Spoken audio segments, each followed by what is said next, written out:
Hello and welcome everyone. I'm Aura Vasquez and welcome to Aura's VTH. It's super exciting today to be in the company of two amazing people. For those of you that are watching on Facebook and on YouTube, on Twitter, we have here amazing Joss, who is joining us and is the campaign representative for Soy Latino Si Voto.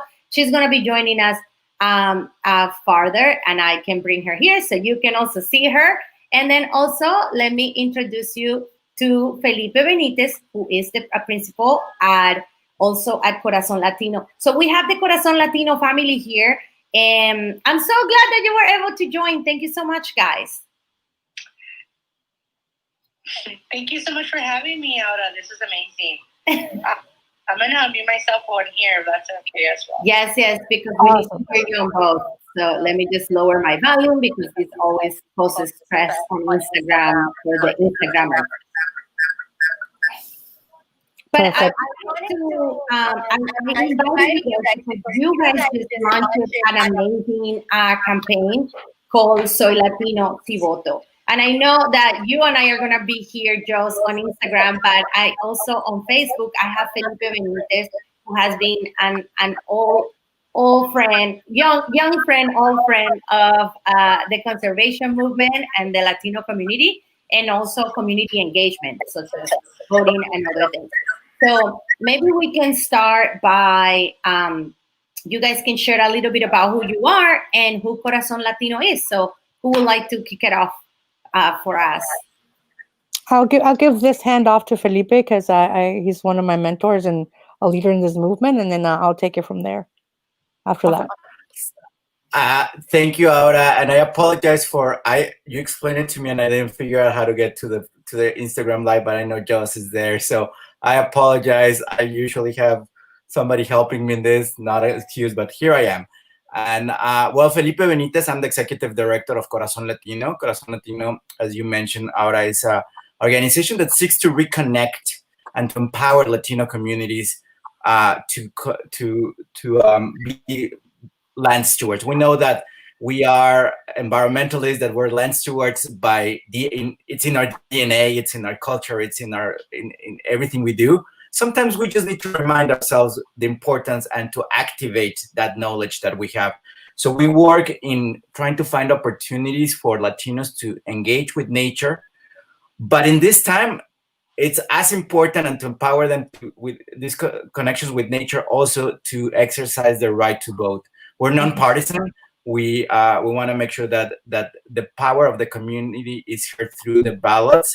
And that's why we decided to use our platform, our connections, our expertise, and really add a little bit of what we can to make sure that the voice of our community is heard. And it's very important because the next Congress, whoever's in the White House, needs to understand, listen, and pay attention to our communities. And the only way to do it is if we give them funds on their campaigns or if we vote. So we take the second one and we want to vote. So that's me. I've been doing this for almost 2 decades. I love it. And anyway, but I want to pass it to Joss because she's our star and she's the one that's making this great project happen.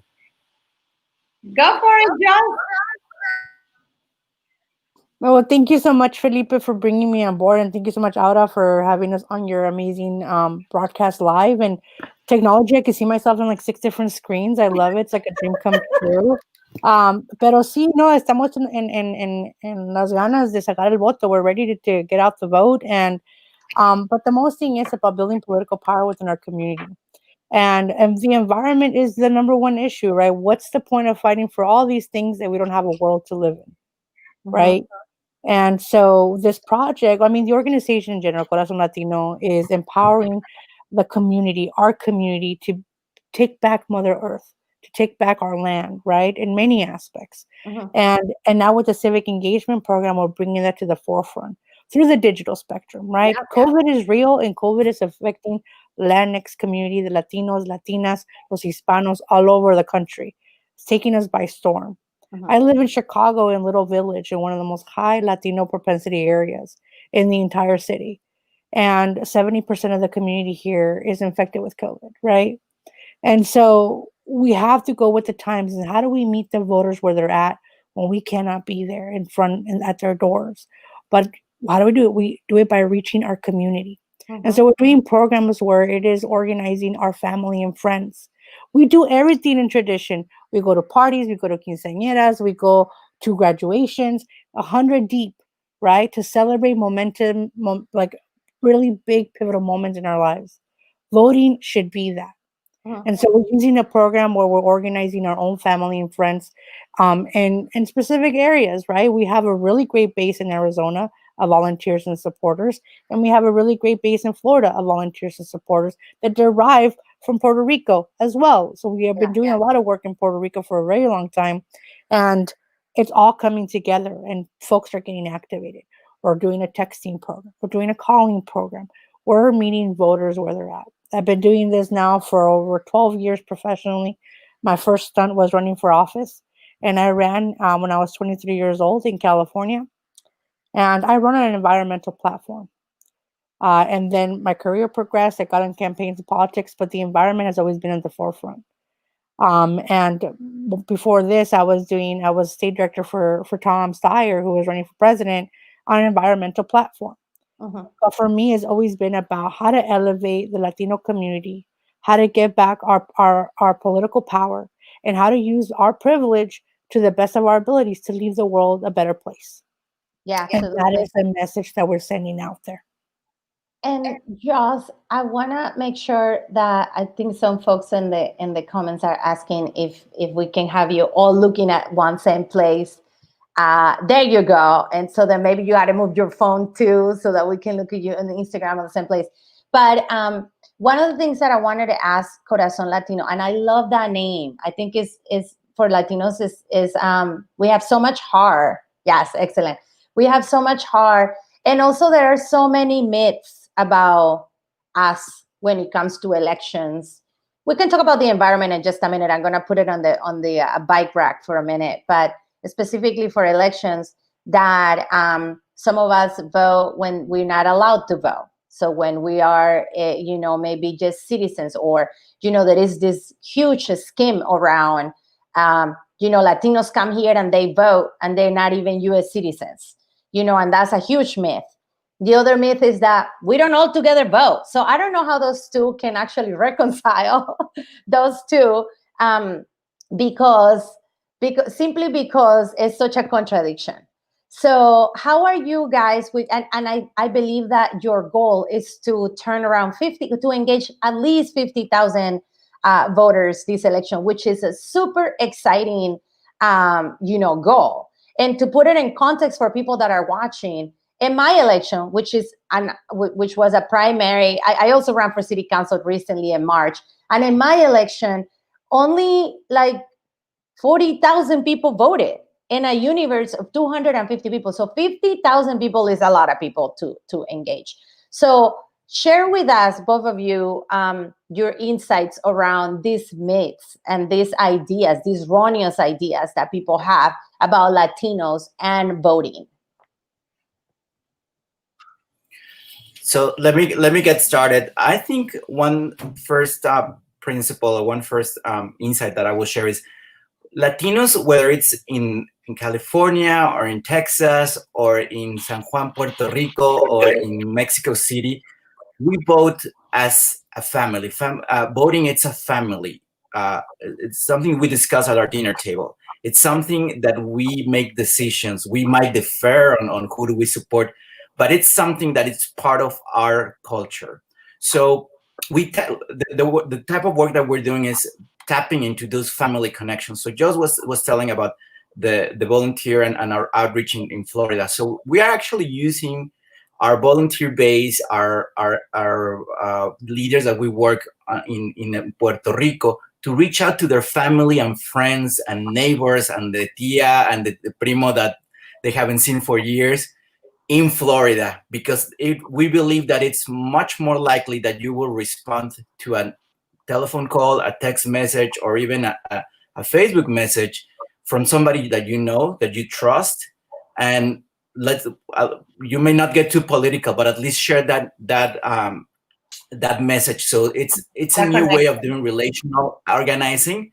In a pre-COVID world, we will have talk to your neighbors, talk to your family members, but the way we're doing it right now, it's through digital platforms, and that involves like you might not be eligible to vote, you might be under 18, you might be, as you say, you might be your status might not allow it, or maybe you didn't register on time. Whatever is the issue, you can still make others, convince others that the importance of voting. And we always tell them, you're not only voting for yourself, you're voting for your family, you're voting for your community, and now you're voting for Mother Earth. So the idea of the fact that we have that privilege, those who have the opportunity to vote, they have a privilege. It's a right, but it's also a responsibility. You are voting for those who can't. You're voting for the kids that are in cages right now. You're voting for those who have died or who have suffered because of COVID. You're voting for those who can't. So for us, it is a moral issue. It is a moment where it is obviously you can decide which are the right candidates, and we're not gonna get into those. But honoring your immigrant past, honoring your ancestors who made the sacrifice, might be your parents, your grandparents, or your tatarabuelos, or maybe you, as in my case, I was the one that immigrated. It is part of it's completing that American dream, is to exercise that right to vote. So we want to do that, and we want to encourage folks to do it. And if you can't, talk to those who can. Talk to your neighbors, talk to your brother, talk to your cousins. We will find those connections. So we are trying to reestablish that relational organizing through social media in a post-COVID world. Yeah. Yeah, and I I could add to that. go for it. All right, perfect. So the fact is, because you talked about the apathy of, like, the language has been used to attack our community to vote. That we vote when we're not supposed to, when we don't have the right to, and then also we have this narration that Latino vote what makes or breaks an election, but then sometimes they don't have good turnout. So which is it, right? Do we vote too much, or are we not voting enough? And the fact of the matter is, in the years that any fraud has ever been committed, it has never been immigrant who is a resident or not a registered voter that has voted. It has been people that have tried to mess with the system and they got caught, and they were not by far immigrants from another country. So let's just put that to bed for all those who are listening. Now, it is true that our community has been discouraged, that our community has been played with, promises and promises and promises, years and years and years. Immigration gets played with constantly, right? That we're going to have an immigration reform, or we're going to have, a pathway to citizenship, that we're going to protect DACA, that we're going to do all these things. And then you have policymakers that turn their eye once they get elected, right? So Well, that also that we're gonna all get deported. exactly. You know? And you're right. One of the reasons we have a very tailored number of the number that we're reaching is because that could easily make or break an election, whether it be county supervisor, whether that be city council, whether that be mayor, whether that be a Congress race, whether that be a Senate race, whether that be whatever race down ballot is important. Now, I'm not telling you here who to vote for. Vote your conscience and vote who you think is going to represent you. But like you said, Ara, like, your election was probably by hundreds that you didn't win. Yeah. Same here. Like, same here. I remember, I was like, I got around 5,600 votes, right? And I'm like, holy moly, if I would have gotten 100 more, man, this could have made a break a difference. And guess what? I could have made policy. We could have made policy that was going to reflect the values that, that we the American dream, right? Like, who we are as people. But people would never know that, right? But the vote is powerful because it does affect your everyday life, from having parks to having good fire hydrants to having not a lot of violence in your community to having jobs and resources. Every single thing that affects us is politics. Yeah, I understand as a founder of a nonprofit myself, I understand that you have to meet certain requirements, which I find very unfair, in fact, because everything that we do is political, and I'm sorry, it's partisan. I mean, it's pretty clear when we have people calling Latinos rapists and such. You can't help to make it almost even personal. But back to the campaign that you guys started, I'm definitely very captivated because with the hashtags you can kind of touch in this era of technology and social media and tools that we utilize to connect when we can physically see each other. Soy Latino si voto. So how did you guys come up with that slogan or that hashtag, which represents so much of?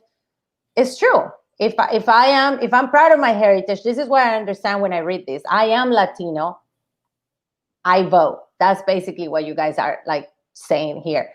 And when I read this, it really touches that side of me that of my heritage and of my responsibility as someone that immigrated to this country and that wants to partake in the civic life of this nation, how much I also need to vote in order to exercise that. So how did you guys come up with this idea of Soy Latino si voto? Well, before we decided to enter this obviously this space in a more formal way, as you know, Joss has been doing this for some years. I have also done it. We really look at what other campaigns, other efforts have been doing. And one of the biggest criticisms that I always had with Latino outreach and Latino messaging and political, it's that it's literally a translation of what's happening in English. So you see an ad that works in English and they do the translation, like they vota por Joe Biden or el presidente Trump, and like that's just translating. That's not creating culturally relevant content. Right. And understanding, and we do that as part of our work in Corazón Latino. We create culturally relevant programs, culturally relevant content. So doing that is to make sure that you are understanding what are the drivers, what gets people to vote. And most of the ads that you see out there, they're very rational. They tell you candidate A does this versus candidate B does this. Who do you prefer, A or B? That's a very rational decision. Latinos, and I'm going to make a generalization, a lot of voters do not make those kind of rational. They do emotional. It's at the end of the day, it's an emotional reaction. So exactly, you vote with your heart, con el corazón. So at the end of the day, I mean, you touch upon people at this point already know who they're voting for.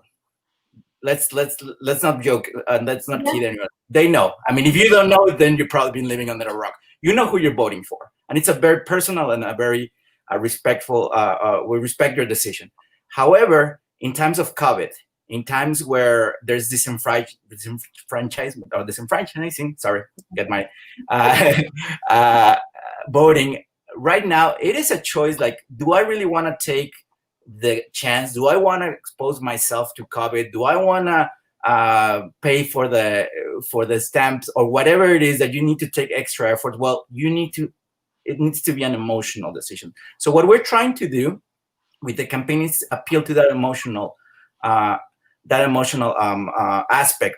We want you to feel empowered. We want you to know that, yeah, hopefully you do the right thing and vote for the right people. We're truly hoping. But at the end of the day, the act of voting, the act of doing things, that's how we change things. So in our messaging, it's not only that soy Latino y si voto, it's a positive.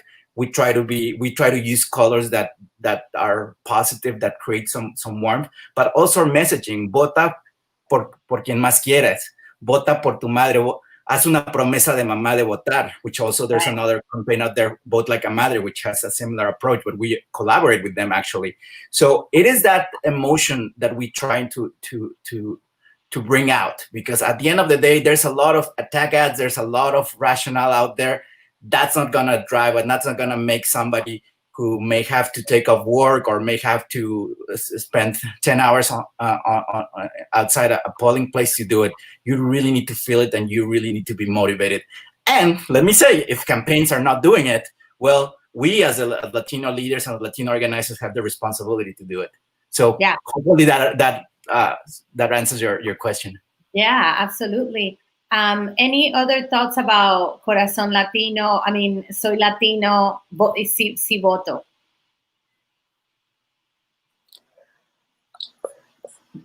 Yeah. I just want to make sure that it's lowered so that I can go for it. Pues fíjate que sí, I'm gonna be honest with you. Muchas campañas, I worked in plenty of campaigns, and it's not necessarily always run by people of color. And so that scares people to be bold and unapologetic when they're trying to talk to our community. And it's an interesting thing being on the inside and seeing how any type of messaging scares people. They don't want to rub people the wrong way. They don't want to say the wrong things, and totally understandable, because guess what? They might not understand how to communicate in a proper way. So they translate. They use Google Translate. It is what it is. But the beauty of it, the beauty of Corazón Latino, the beauty of our campaign is that we can be who we are. We are Latinos. We are, I always, and I said this before, and I think it's been said plenty of times. It's, we're our ancestors' wildest dream, but I am my parents' American dream.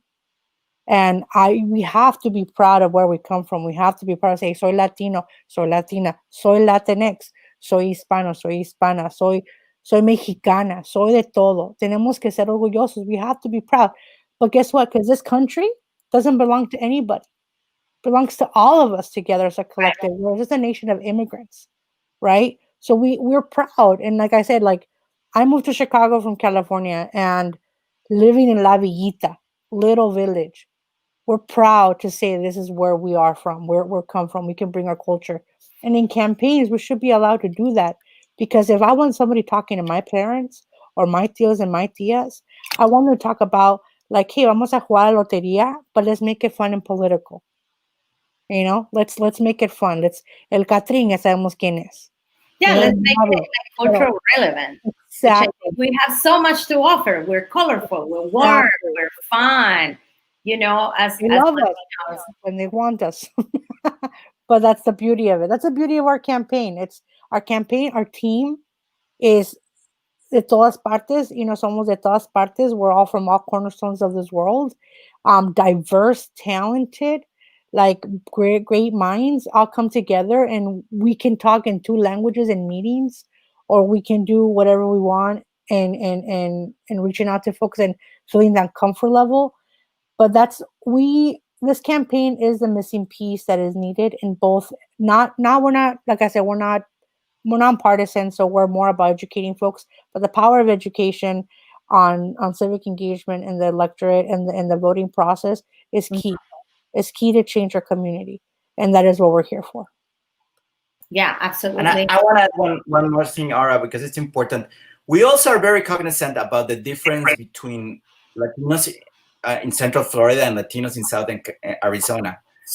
We share the language, we share culture, but you're not gonna get a Boricua as effectively to vote if you put them with Luis Coronel or a Southern Arizonan to play with well, maybe Bad Bunny will be for everybody, but with a very specific. What I'm trying to say is that we need to make sure that we're tailoring, even within the Latino community. We all know that we're not a monolithical group, that we really need to be tailored, and we really need to make sure that our messaging is precise, drives that emotion, and really motivates to act. So I want to make sure that people, and I think campaigns are starting to getting that, but I still think that there's a lot of work to do. And again, a Boricua in Central Florida will have a different view of the current administration, of previous administration. Immigration might not be as a driver as big as climate or as hurricanes, and vice versa. I think we all share similar. We all share principles. We share language. We share our Latino identity. But it's also very important to be targeted and to know exactly how to talk to to each one of the communities. Absolutely. Yeah, I mean, and have the right messenger, because I can be a much better messenger in Southern California like with Puerto Rico. Although they have adopted me, and look, I have my El Yunque T-shirt, but but but there's it's, certain things it's that we, culturally completely different. You know, I lived in New York. I live now in Los Angeles. I am from Colombia. Puerto Ricans, the Boricuas are very different than Chicanos, and even people that are just first generation Mexican or Central Americans that have come to this country. Like in my district, in my area, in my neighborhood, there's a lot of Salvadorians, tons of Salvadorians here, you know, which are, and also Belizeans. Sometimes we forget about our Afro, you know, Latinos or the African diaspora in our you know, in our own countries. And Puerto Rico is like the perfect example. I mean, they're very, very mixed with Africans. So all of those things makes us so special, but also it gives us so much opportunities for us to integrate culture to this idea of voting, which is something that you guys are doing very, very well, and it's very exciting. So you guys are also utilizing a new tool. You guys got a new toy for us. Like what is, how is this working out? How easy it is for people? You know, there's a lot of people that are not very, I mean, talk about elections, and now elections that are all maybe even on your phone. Tell us about the tools that you guys are utilizing now. I could take it. I could take this one. So we're using a really cool app. It's been starting to get used a lot by different, has been used a lot by different campaigns already in the recent months, in the recent years. But we're using a really cool app called Reach. And you could download it on iOS or Android. And you download it, and we have special codes for our particular campaigns, which is we have a campaign in Florida and in Arizona. And you log in, and then there's amazing action cards where you can compete with other people, like how many people can you reach. And it's really easy. You just go ahead and look at your phone book, and you could import contacts to your Reach app. And in the Reach app, you can see who is a voter in your neighborhood, or your friend, your cousin who is not maybe in there. You're like, hey, you need to register. If that was a timeline, now it's like, now you got to vote, but since you're not registered, get somebody else. And so it's really easy to enter the information there, like they're a voter, they're going to bring 3 people to vote. It's going to be great. But these are people that you know that are coming from your contacts. Oh, amazing. And so it's super circle. It's super great. So the goal is like, I reach out to you, Aura. You're like, hey, Aura, ¿qué crees? Vamos a votar este noviembre 3. We're going to go out to vote. Are you voting? You say, yeah, great. Then you do it, right? So you go ahead and you reach out to 3 people and do the same thing. So amazing. And I know some of the developers of the Reach app, and they're amazing. They're people very committed to the movement. They have helped very progressive people get to office, and you know, now they're working with issues. So it's really exciting. How easy? Because it feels to me that all of this, even social media, when I utilize social media for my campaign, we were targeting somewhat younger, the younger generation, you know, maybe the 21 to 45, you know, the 45s to 55s are, you know, a different kind of group that are maybe more prone to be like on Facebook or on other mediums. How do you guys see these two working really across the board and across ages?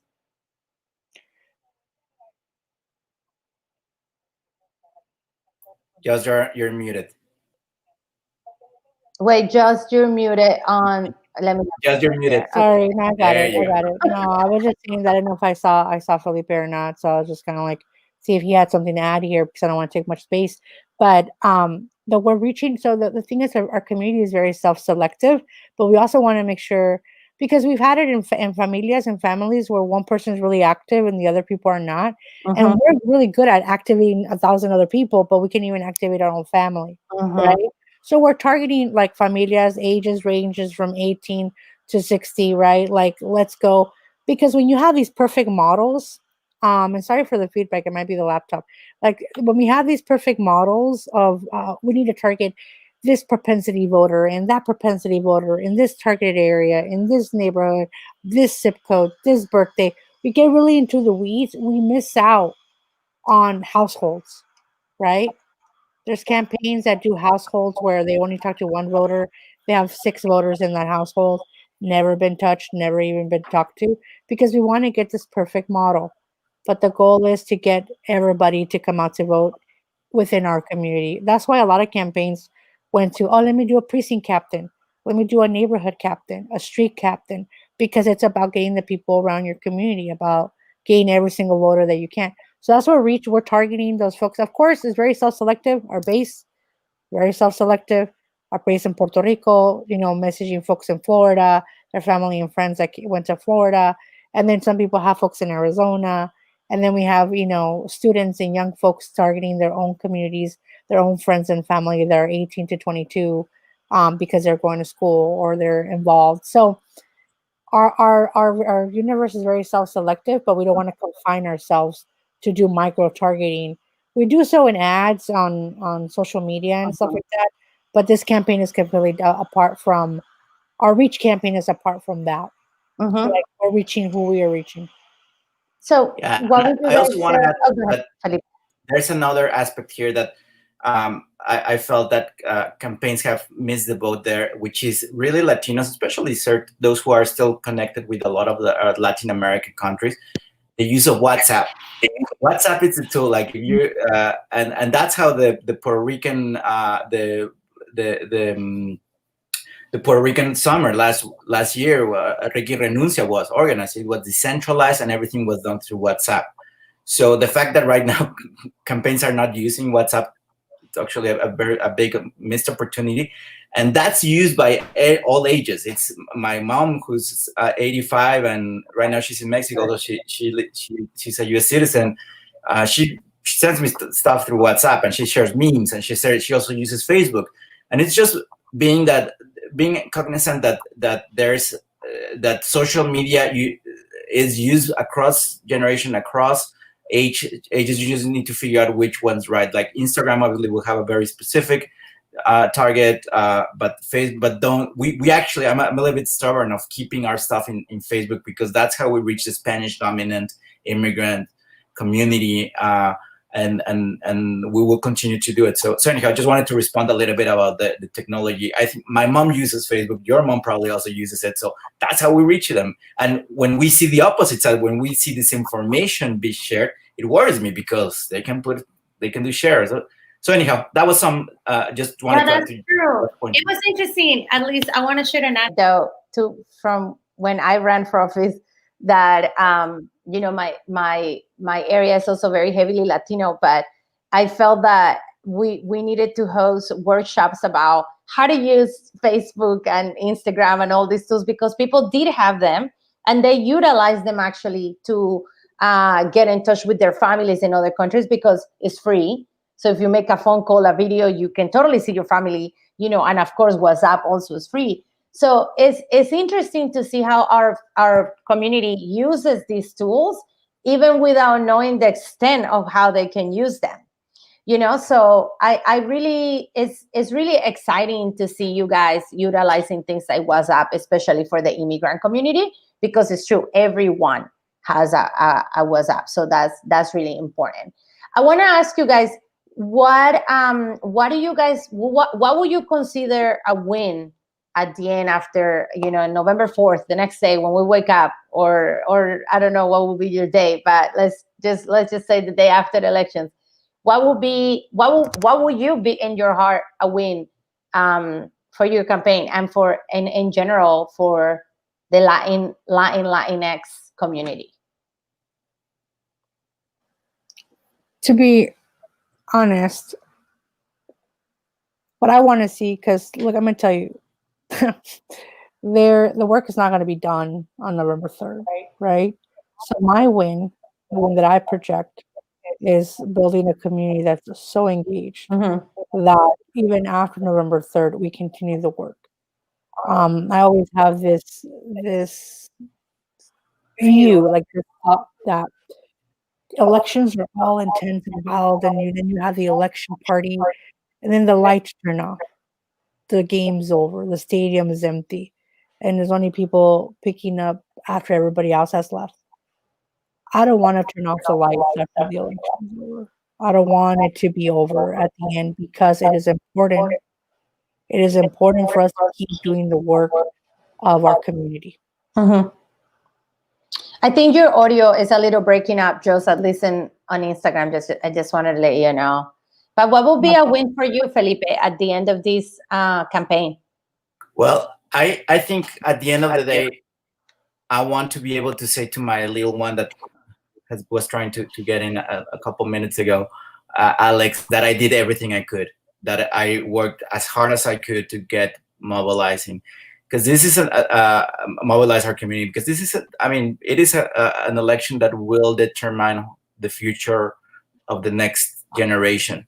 There's so much at stake, and I want to be able to look at my son 15 years from now, if I'm here or wherever. I want to be able to say I did all I could. Whether I reach 5 or 50,000 or 5 million Latinos, I did everything I could. And as just said, it is about continue to build this political power for our community. It doesn't. I see as a stepping stone, election day. Hopefully, everything will work as we are planning. We take we celebrate. We congratulate that the Latino community showed up, but we continue. And if not, nos quitamos el polvo, nos lamemos las heridas y al seguirle. Because this is something that to do that long lasting change, we need to do it, and then we need to go back to your next race out and support you to make sure that you get elected and that we keep electing and we keep our elected officials accountable. It is not a transactional. It is not dating or it's not marriage. It's dating. Where if the candidate that we all want wins, great. But we're gonna be hearing from us on the next day. And if the other candidate wins, he will still be hearing from us on the next day. So that for me is it's just a stepping stone. And again, it's just a moment where I want to be able to tell my son I did everything I could. And that's so important and beautiful. And that legacy, I can tell you that it has made at least a huge impact in my life. I grew up with a dad like you. He used to take me to town hall meetings and ask me to speak and that sort of thing. So I was that kind of child. And I also can say that even though at the end of my race, I didn't get to the goal that I wanted, I ignited a whole new generation of people that never in their wildest dreams thought that they wanted to run for office or were even remotely wanting to get involved in anything political. So in that sense, all of these things and all of these efforts make such a tremendous difference in people's lives. We are showing our new generation what can be done. And we're like in this very strategic and very special time with technology. And God, COVID-19 happened. Like, we're at home. We cannot really do things the way that we usually do them. But just like nature, we are so resilient and find new ways and make it happen. So how has been also you guys' experience as an environmental conservation, environmental justice organization, because that's a big flavor that you guys also offer. How is that embedded in your program and in your campaign to engage voters? It's at the forefront. That is literally what we talk about. It's like you have to vote for Mother Earth, for La Madre Tierra. You have to vote like your life depends on it. And are you an environmental voter? Are you going to vote because of climate? What are issues are important to you besides climate? Great, but this is how it connects to climate and the world around you. And like I said, and it's an interesting situation because folks sometimes when you put into perspective how climate affects their everyday life, they really start thinking about it. They're like, oh my God, you're right. Like, my kid does have asthma. Oh my God, you're right. Like, I do live next to a place that has big warehouses and big rigs. Yeah. Oh my God, you're right. Like, there's like a really bad waste space that is always in really high propensity minority areas. You're in LA, Boyle Heights. That area is, has areas where people do like dump stuff, right? And we are constantly putting our communities in toxic environments because that is what politics does. It segregates us in these communities where we're not healthy because of the environment around us. So those are the conversations that we're having. That is at the forefront of our campaign. And that is what we're going to keep pushing forward because at the end of the day, like I said before, what is the point if we can't have a world to live in? What's the point of fighting for anything? Yeah, absolutely. Felipe, you want to add anything? Yes, I wanted to say that also it's embedded on us. For us, access to green spaces, planting trees is one part of your civic engagement work. It's part of being a citizen, a good citizen, and I'm saying in a broader respect, not that you have the paperwork, but that you live in a community. And also planting a tree is one of the best acts of resistance that you can do. So planting a tree, caring for a tree, it's changing your neighborhood. It's taking the future in your own hands, and it's helping provide that access in nature to your community, to your family. So for us, it is a continuation of the conservation work, but in other ways, because then we're going to mobilize that same people to go and plant trees and to talk to elected officials and demand better infrastructure and more green spaces, because part of environmental justice is not only making sure that others are not polluting, but also that you have access to green spaces. Green spaces are fundamental for our communities, and in LA you see it. The American Forest call it tree equity. You see where a community that has enough tree canopy is usually much healthier than one that doesn't. And I mean, you don't have to be. I mean, we have obviously so asthma rates. Cardiovascular diseases, those are connected to the lack of access to nature. So part of what we do is that, and part of what we do with some of our partners is to make sure that Latinos and communities of color are at the table where decisions regarding our public lands are made. Because you know that that when this NEPA and all these decision-making bodies, it's always the same people. It's the polluters, it's the white people, and it's the conservationists. But when suddenly we show up, it's like, oh, and guess what? We have the same right, we have the same responsibility, and we have the same voice, the same power to influence changes. So it is part of that civic engagement platform. So yes, we plant trees, and we talk to elected officials to get us more green spaces. So that's how we make the connection also. And that is such an important effort, and especially now that we had all the fires in California, and the lack of green space, at least here in LA, is so tangible. And now with COVID-19, where people couldn't really enjoy at the outdoors. At the beginning, when we first were sheltering in place, a lot of us didn't have a place to go walk, or just have a moment where you could leave your house and be like, what is going on? And just just enjoy outside. So this is such a great effort, and I'm just so pleased as an environmental person, as an environmental justice supporter, as someone that has been in the forefront of moving and pushing Los Angeles to 100% renewable energy. I'm so excited to see the marriage, the confluence of elections and the environment, because I'm sure that all these people that you guys are going to engage, some of them are going to become the next organizers and the next super volunteers and the next people that are going to say, I'm going to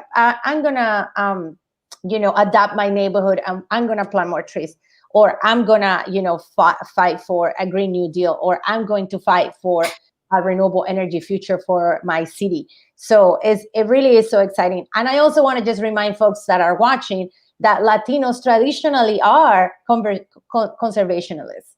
We reuse everything. We take the bus. We use the reusable bags. We were like the originals, I feel, with the reusable bags and such. So it's only fair that we also enjoy the benefits of reaping the benefits of having more open space and also more green jobs, and such. So guys, I can talk to you guys for all day. I can sit here and talk to you guys about elections. You guys are amazing. Thank you so much for doing everything that you guys are doing. Please leave in the comments some resources so that we can also join your campaign and support. How can we join you? That's it. How can we support your campaign? You guys can follow us on you can follow me on Instagram, Twitter, and Facebook at Joss Sida.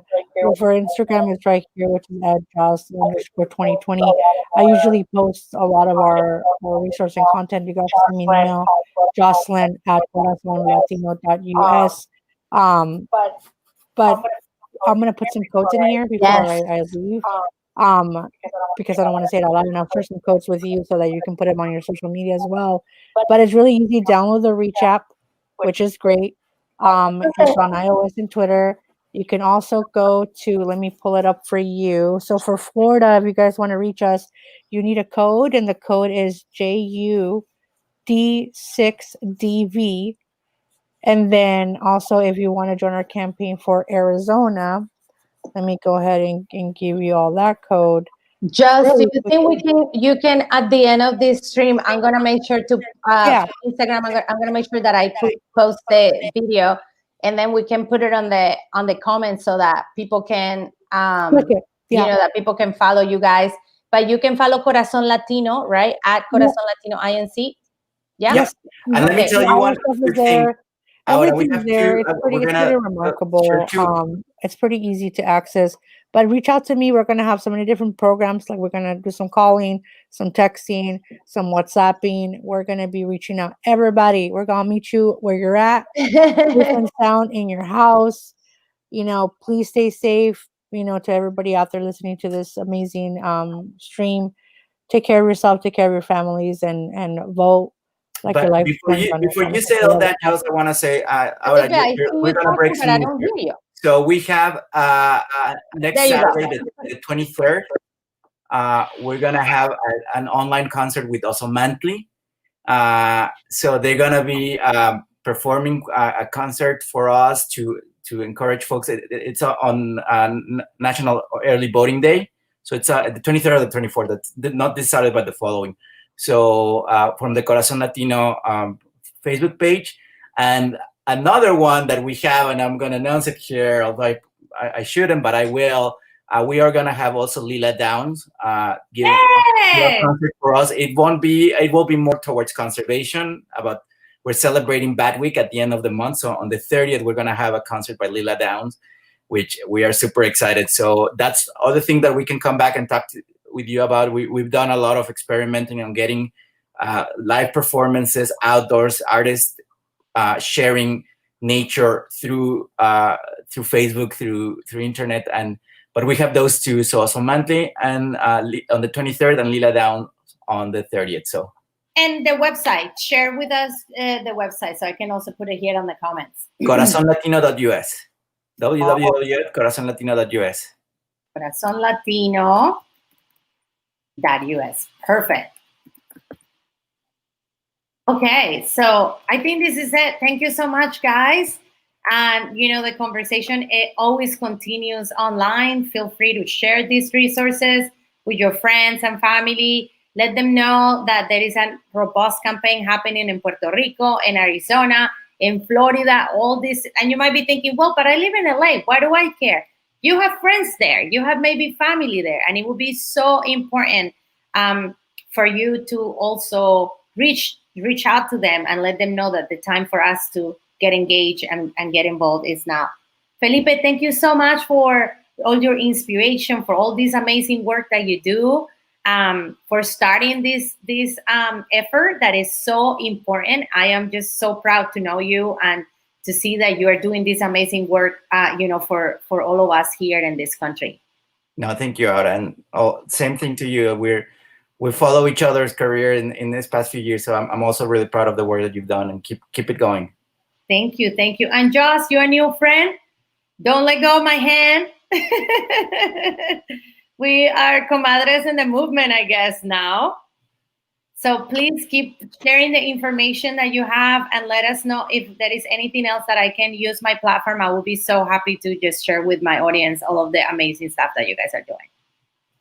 And same here. All right, guys. You have Thank a great you. day.